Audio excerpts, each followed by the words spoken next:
Ma'am आपका नाम क्या है? कंचन। आपको कोर्ट क्यों आना पड़ा?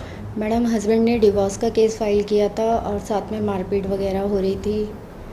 और उन्होंने इल्ज़ाम लगाया था कि ये बच्चे मेरे नहीं हैं, दोनों किसी और के हैं, तेरा किसी और के साथ चक्कर चल रहा है।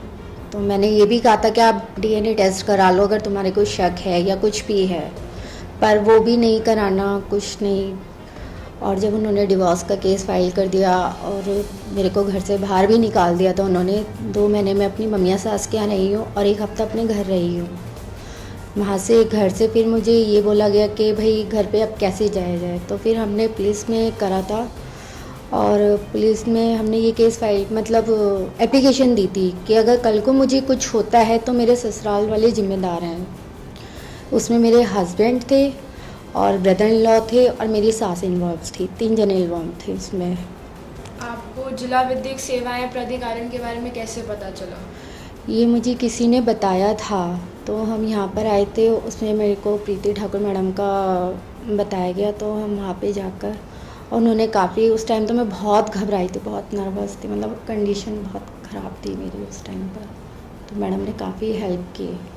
अब ये है, उन्होंने अपना डिवोर्स केस वापस ले लिया है। मैंने डोमेस्टिक का डाला था, तो वो मैंने अब वापस लिया है।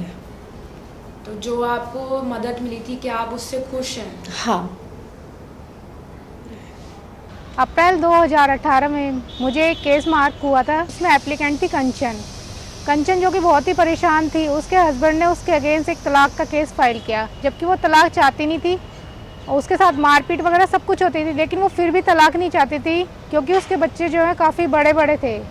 वो इसलिए नहीं चाहती थी कि कल को मेरा तलाक होगा तो बच्चों का इस पर असर पड़ेगा, बच्चों की लाइफ ख़राब होगी, लेकिन मैं तलाक नहीं चाहती, किसी तरह से आप जो मेरा तलाक ना कराएं।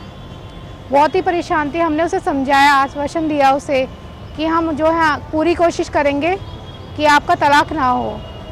जज साहब ने वो केस काउंसलिंग के लिए रेफ़र कर दिया। काउंसलिंग हुई, काउंसलिंग में फ़र्स्ट डेट पे नहीं माने वो लोग। फिर हमने 3-4 और काउंसलिंग कराई। काउंसलिंग में उनके समझ में आया, उन दोनों को बैठा के समझाया कि भाई देखो, इससे कुछ नहीं होगा, तुम्हारा घर ख़राब होगा, तुम्हारे बड़े बड़े बच्चे हैं, तुम दोनों का इफ़ेक्ट जो है बच्चों पर पड़ेगा, बच्चों की लाइफ ख़राब होगी। तब जाके उसके हस्बैंड जो है समझे हैं और उन्होंने जो है अपना तलाक का केस जो है वापस ले लिया। अब वो दोनों खुशी से दोनों साथ में रह रहे हैं, उनके बच्चे भी साथ में रह रहे हैं। अब वो मुझे फ़ोन भी करती है और आती भी है, कहती है कि लीगल एड की वजह से जो है मेरा घर जो है आज फिर से बच गया है और मैं अपने पति के साथ फिर से खुश हूँ। सबके लिए उल्लास